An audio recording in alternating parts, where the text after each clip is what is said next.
ఆంధ్రప్రదేశ్లో ఆడపిల్లలకి రక్షణ గురించి ఆలోచిస్తే చాలా బాధాకరంగా ఉంది.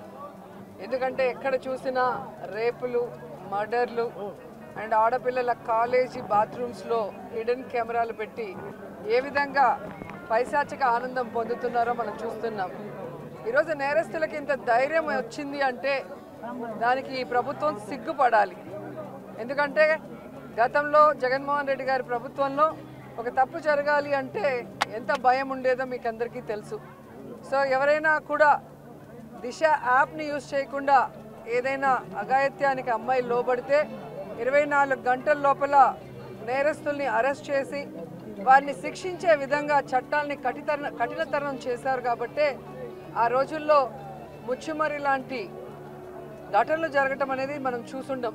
నిజంగా చాలా బాధాకరం. ఒక 9 ఏళ్ల అమ్మాయిని రేప్ చేసి చంపేసి ముక్కలు ముక్కలు చేసేశారు.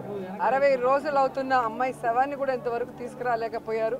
అసలు ఆ కుటుంబాన్ని పరామర్శించడానికి సీఎం గారు కానీ హోంమంత్రి గారు కానీ వెళ్ళలేదు అంటే కారణం ఏంటో నాకైతే అర్థం కాలేదు.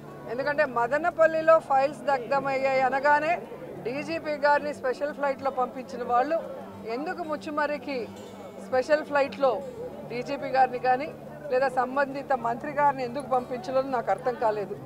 అలాగే నిన్న పేపర్లో చూశాను, గుడ్లవల్లేరు కాలేజీలో బాత్రూమ్స్లో హిడెన్ కెమెరాలు పెట్టారని పిల్లలు వచ్చి ఆడపిల్లలు చెప్తే అసలు అక్కడ ఏం జరగలేదని ఎస్పీ గారు చెప్పడం చాలా దురదృష్టకరం.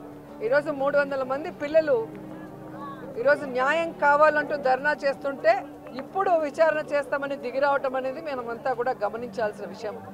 అలాగే ఈ ప్రభుత్వం వచ్చిన తర్వాత మీరు చూస్తే ర్యాగింగ్ భూతం ఎలా ఎక్కువైందో మనం కళ్ళారా చూస్తున్నాం.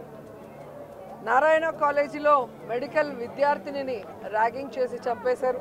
అలాగే కలికిరిలో జేఎన్టీయూలో విద్యార్థి ర్యాగింగ్ చేయడం వల్ల ఎలా ఆత్మహత్య చేసుకుందో గమనించాం.